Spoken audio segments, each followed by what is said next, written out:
നമസ്കാരം കൂട്ടുകാരെ, സക്സസ് PSCയുടെ അടുത്ത അധ്യായത്തിലേക്ക് ഏവർക്കും സ്വാഗതം. ഇന്ന് നമ്മൾ ഡിസ്കസ് ചെയ്യാൻ പോകുന്നത് 7ാം ക്ലാസ്സിലെ 9ാമത്തെ ചാപ്റ്റർ ആയിട്ടുള്ള പരിസ്ഥിതിയെ നോവിക്കാതെ എന്ന ചാപ്റ്ററാണ്. എന്താണ് പരിസ്ഥിതിയെ നോവിക്കാതെ? പ്ലാസ്റ്റിക് ഉൾപ്പെടെയുള്ള ഖരമാലിന്യങ്ങൾ കത്തിക്കുമ്പോൾ ഉയരുന്ന പുക മൂലം ശ്വാസം മുട്ടുന്ന ജീവജാലങ്ങൾ.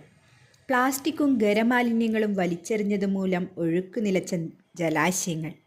ഇന്ന് എവിടെയും നമുക്ക് കാണാൻ പറ്റുന്നത് ഇത്തരത്തിലുള്ള കാഴ്ചകളാണ്. ഇത് നമ്മൾ അറിഞ്ഞുകൊണ്ട് പരിസ്ഥിതിയെ നോവിക്കുകയാണ് ചെയ്യുന്നത്. ഇത്തരത്തിലുള്ള സന്ദർഭങ്ങളും അതിൻ്റെ പ്രശ്നങ്ങളുമാണ് ഈ പാഠഭാഗത്ത് ചർച്ച ചെയ്യുന്നത്. അപ്പോൾ നമുക്ക് ഓരോ സന്ദർഭങ്ങളായി നോക്കാം. പ്ലാസ്റ്റിക് കത്തിക്കുന്നു. പുക മൂലം വായു മലിനമാവുകയും രൂക്ഷഗന്ധം ഉണ്ടാവുകയും ചെയ്യുന്നു. ഉണങ്ങിയ ഇലകളും നമ്മൾ കൂട്ടിയിട്ട് കത്തിക്കുന്നു. അപ്പോഴും പുകയുണ്ടാകുന്നു. ചുമ, ശ്വാസം മുട്ട് എന്നിങ്ങനെയുള്ള അസുഖങ്ങളും അനുഭവപ്പെടുന്നു. റോഡുകളിൽ മാലിന്യം കത്തിക്കുന്നു. കരിയും പുകയും ഉണ്ടാകുന്നു. ഹോട്ടലുകളിലും നദികളിലേക്ക് തുറന്നുവിടുന്നു. ഹോട്ടലുകളിൽ നിന്ന് ജലം നദികളിലേക്ക് തുറന്നുവിടുന്നു. ജലമലിനീകരണം ജലസസ്യങ്ങളുടെയും ജലജീവികളെയും ബാധിക്കുന്നു. ഇത്തരത്തിലാണ് പരിസ്ഥിതി മലിനമാകുന്നത്. പ്ലാസ്റ്റിക് ഉൾപ്പെടെയുള്ള മാലിന്യങ്ങൾ കത്തിക്കുന്നത് വഴി ഉണ്ടാകുന്ന പുക, കത്തിത്തീരാത്ത അവശിഷ്ടങ്ങൾ എന്നിവയെല്ലാം വായു, മണ്ണ്, ജലം, ജീവജാലങ്ങൾ എന്നിവയെല്ലാം പ്രതികൂലമായി ബാധിക്കുന്നു. പ്ലാസ്റ്റിക് ഉൾപ്പെടെയുള്ള മാലിന്യങ്ങൾ കത്തിക്കുമ്പോഴുണ്ടാകുന്ന രാസവസ്തുക്കൾ മനുഷ്യർക്കുണ്ടാകുന്ന ആരോഗ്യ പ്രശ്നങ്ങൾ എന്തെല്ലാമെന്ന് നോക്കാം. അപ്പോൾ പ്ലാസ്റ്റിക് കത്തിക്കുമ്പോൾ ഉണ്ടാകുന്ന രാസവസ്തുവാണ് കാർബൺ മോണോക്സൈഡ്. കുറഞ്ഞ അളവിൽ പോലും ശരീരത്തിലെത്തുമ്പോൾ നമുക്ക് തലവേദന, ക്ഷീണം, കാഴ്ച മങ്ങൽ, ഓർമ്മക്കുറവ് എന്നീ പ്രശ്നങ്ങൾ ഉണ്ടാകുന്നുണ്ട്. കൂടിയ അളവിൽ കാർബൺ മോണോക്സൈഡ് ശ്വസിക്കുന്നത് മരണത്തിന് വരെ കാരണമായേക്കാം. അപ്പോൾ എന്താണ്? ആദ്യം നമ്മൾ പറഞ്ഞു കാർബൺ മോണോക്സൈഡ്. കാർബൺ മോണോക്സൈഡ് കുറഞ്ഞ അളവിൽ പോലും നമ്മുടെ ശരീരത്തിലെത്തിക്കഴിഞ്ഞാൽ നമുക്ക് അസ്വസ്ഥതകൾ ഉണ്ടാകും. അടുത്തത് സൾഫർ ഡയോക്സൈഡ്. ഹൃദയ സംബന്ധമായ, ശ്വാസകോശ സംബന്ധമായും ഉള്ള അസുഖങ്ങൾക്ക് കാരണമാകുന്നതാണ് സൾഫർ ഡയോക്സൈഡ്. എന്നാണ് സൾഫർ ഡയോക്സൈഡ് ഹൃദയ സംബന്ധമായ അല്ലെങ്കിൽ ശ്വാസകോശ സംബന്ധമായിട്ടുള്ള അസുഖങ്ങൾക്ക് കാരണമാകുന്നു. പിന്നെ നൈട്രജൻ ഡയോക്സൈഡ് ശ്വാസകോശങ്ങൾ രോഗങ്ങൾക്ക് കാരണമാകുന്നതാണ് നൈട്രജൻ ഡയോക്സൈഡ്. ശ്വാസകോശ രോഗങ്ങൾക്ക് കാരണമാകുന്നത് നൈട്രജൻ ഡയോക്സൈഡ്.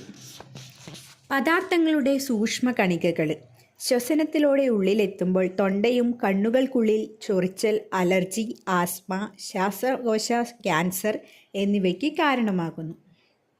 ഇതാണ് പദാർത്ഥങ്ങളിലെ സൂക്ഷ്മ കണികകൾ ശ്വസനത്തിലൂടെ ഉള്ളിലെത്തുമ്പോൾ തൊണ്ടയിലും കണ്ണുകൾക്കുള്ളിൽ ചൊറിച്ചൽ, അലർജി, ആസ്മ, ശ്വാസകോശ ക്യാൻസർ എന്നിവയ്ക്ക് കാരണമാകുന്നു.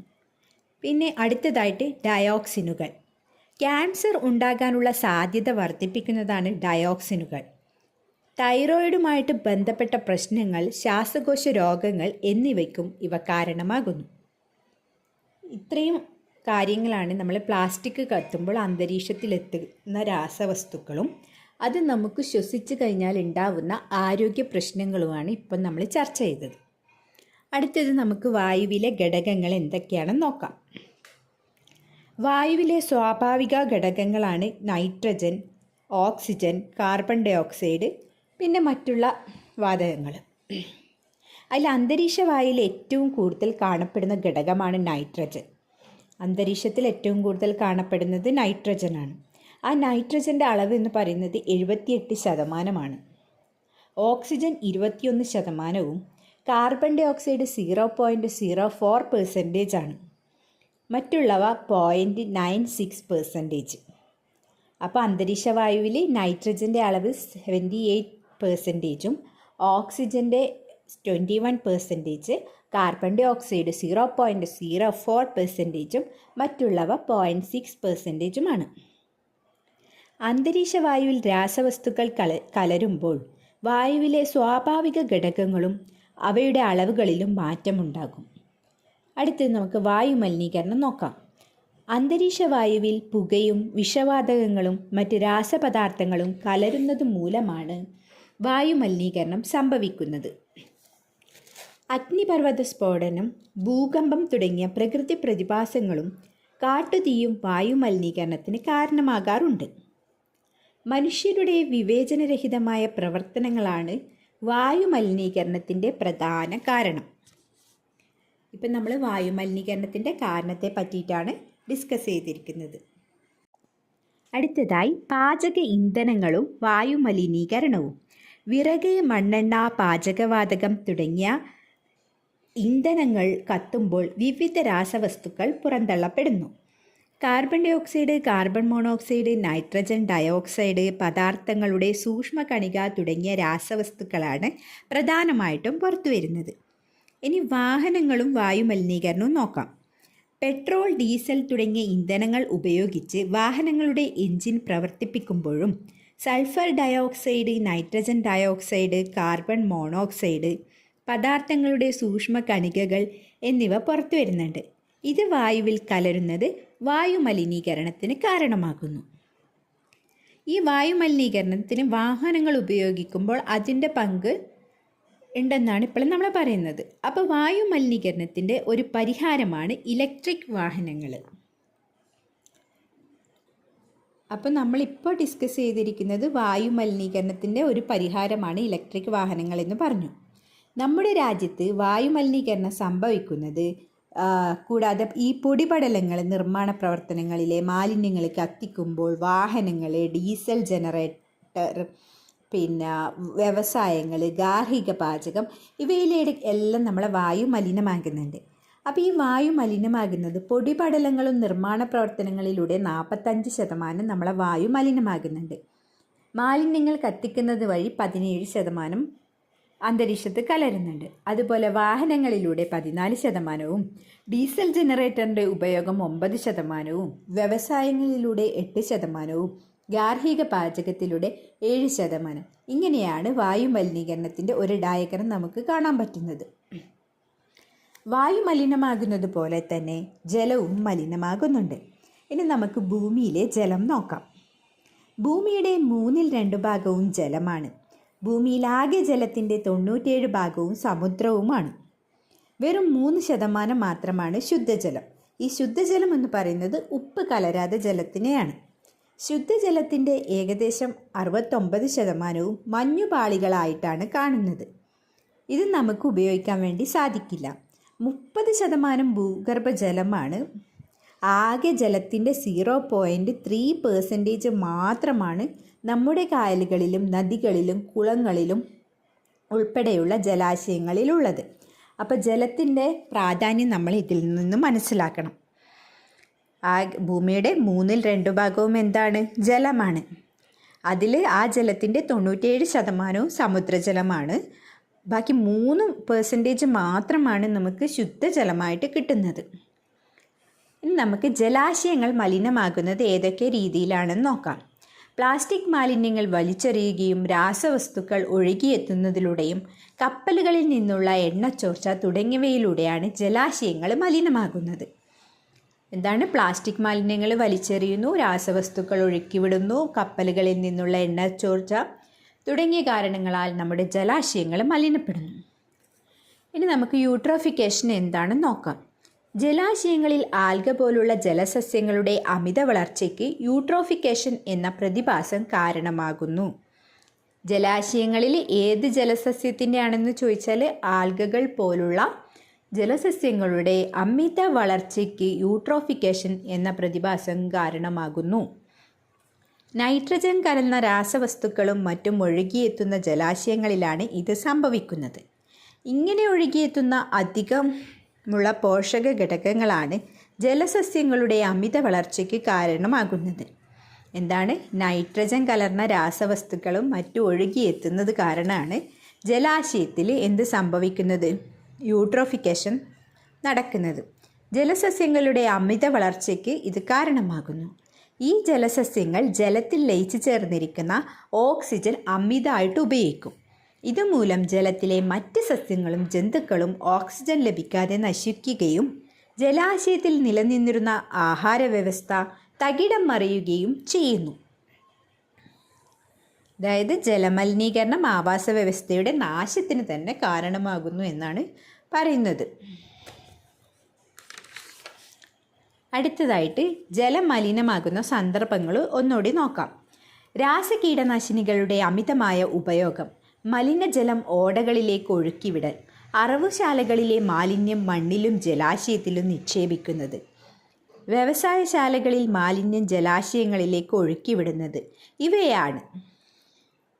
ഇവയുടെ പ്രത്യാഘാതങ്ങൾ എന്തൊക്കെയാണെന്ന് നോക്കാം. ജലജന്യ രോഗങ്ങൾക്ക് കാരണമാവും, പരിസ്ഥിതി നശിക്കുന്നു, കാലാവസ്ഥാ വ്യതിയാനത്തിന് കാരണമാകും, ജലജീവികളെ ബാധിക്കുന്നു. നമ്മൾ ജലം മലിനമാക്കുമ്പോൾ എന്തു ചെയ്യും? പരിസ്ഥിതി തന്നെ നശിക്കും, കാലാവസ്ഥാ വ്യതിയാനത്തിന് കാരണമാകും, അത് ജലജീവികളെ ബാധിക്കുകയും ചെയ്യുന്നു. ഇനി മലിനീകരണത്തിൽ നിന്നും ജലസ്രോതസ്സുകളെ സംരക്ഷിക്കേണ്ട രീതികളെ പറ്റിയിട്ട് പറയാം. മാലിന്യങ്ങൾ ശരിയായ രീതിയിൽ സംസ്കരിക്കുക, ശുചീകരിച്ച വെള്ളം കൃഷിക്ക് ഉപയോഗിക്കുക, രാസവസ്തുക്കളുടെ ഉപയോഗം കുറയ്ക്കുക, മരങ്ങൾ വെച്ചുപിടിപ്പിക്കുക. ഈ രീതിയിൽ നമുക്ക് ജലസ്രോതസ്സുകളെ സംരക്ഷിക്കാൻ വേണ്ടി പറ്റും. ഇനി കുടിവെള്ളത്തിനുണ്ടായിരിക്കേണ്ട ഗുണങ്ങൾ എന്തൊക്കെയാണെന്ന് നോക്കാം. തെളിഞ്ഞ ജലമായിരിക്കും കുടിവെള്ളം. നിറവും മണവും ഇല്ലാതിരിക്കുക, രോഗാണുക്കൾ ഇല്ലാതിരിക്കുക, അപകടകാരികളായ രാസവസ്തുക്കൾ ഇല്ലാതിരിക്കുക, ആവശ്യത്തിനുള്ള ധാതുലവണങ്ങൾ ഉണ്ടായിരിക്കുക, ആസിഡ് ഗുണമോ ബേസ് ഗുണമോ ഇല്ലാതിരിക്കുക.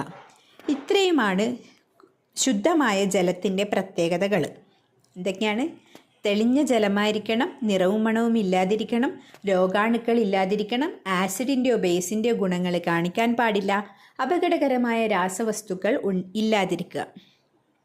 ഇനി കുടിവെള്ളം പരിശോധിക്കാം.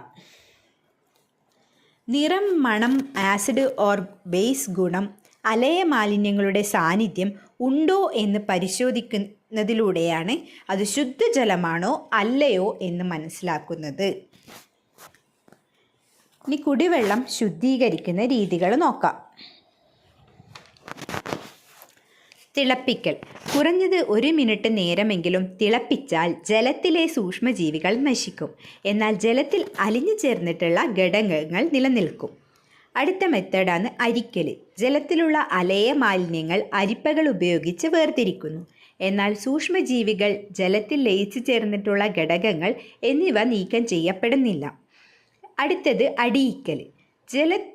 ജലത്തിലുള്ള അലയ മാലിന്യങ്ങളെ അടിയാൻ അനുവദിക്കുന്നു. മുകളിൽ തെളിഞ്ഞ ജലത്തെ വേർതിരിച്ച് ഉപയോഗിക്കാം. സൂക്ഷ്മജീവികൾ, ജലത്തിൽ ലയിച്ചു ചേർന്നിട്ടുള്ള ഘടകങ്ങൾ എന്നിവ ഈ രീതി ഉപയോഗിച്ച് പൂർണ്ണമായും മാറ്റാൻ കഴിയില്ല. അടുത്തത് ക്ലോറിനേഷൻ. ശരിയായ അളവിൽ ബ്ലീച്ചിങ് പൗഡർ ചേർത്താൽ ജലത്തിലെ സൂക്ഷ്മജീവികൾ നശിക്കും, എന്നാൽ ജലത്തിൽ ലയിച്ചു ചേർന്നിട്ടുള്ള ഘടകങ്ങളെ മാറ്റാൻ വേണ്ടി കഴിയില്ല. ഡിസ്റ്റിലേഷൻ. ജലം തിളപ്പിച്ച് നീരാവിയാക്കുകയും അതിനെ തണുപ്പിച്ച് ശുദ്ധജലം ശേഖരിക്കുകയും ചെയ്യുന്ന മാർഗമാണ്. ഇങ്ങനെ ശേഖരിക്കുന്ന ജലത്തിൽ അലിഞ്ഞു ചേർന്നിട്ടുള്ള ഘടകങ്ങൾ ഉണ്ടാവുകയില്ല. അപ്പോൾ ജലശുദ്ധീകരണത്തിന് 5 മെത്തേഡാണ്: തിളപ്പിക്കൽ, അരിക്കൽ, അടിയിക്കൽ, ക്ലോറിനേഷൻ, ഡിസ്റ്റിലേഷൻ തുടങ്ങിയവ. സൂക്ഷ്മജീവികളുടെ പ്രവർത്തന ഫലമായി വിഘടിച്ച് മണ്ണിൽ അലിഞ്ഞു ചേരുന്ന മാലിന്യങ്ങളാണ് ജൈവമാലിന്യങ്ങൾ. സൂക്ഷ്മജീവികളുടെ പ്രവർത്തന ഫലമായി വിഘടിച്ച് മണ്ണിൽ അലിഞ്ഞു ചേരുന്ന മാലിന്യങ്ങളാണ് ജൈവമാലിന്യങ്ങൾ.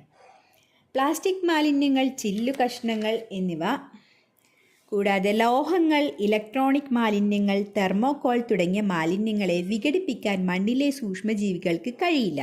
ഇവയാണ് അജൈവ മാലിന്യങ്ങൾ. ജൈവമാലിന്യങ്ങളും അജൈവ മാലിന്യങ്ങളും എന്താണെന്ന് മനസ്സിലായില്ലേ? ജൈവമാലിന്യങ്ങൾ സൂക്ഷ്മജീവികളുടെ പ്രവർത്തന ഫലമായി വിഘടിച്ച് മണ്ണിൽ അലിഞ്ഞു ചേരുന്ന മാലിന്യങ്ങളെ നമ്മൾ ജൈവമാലിന്യം എന്ന് പറയുന്നു.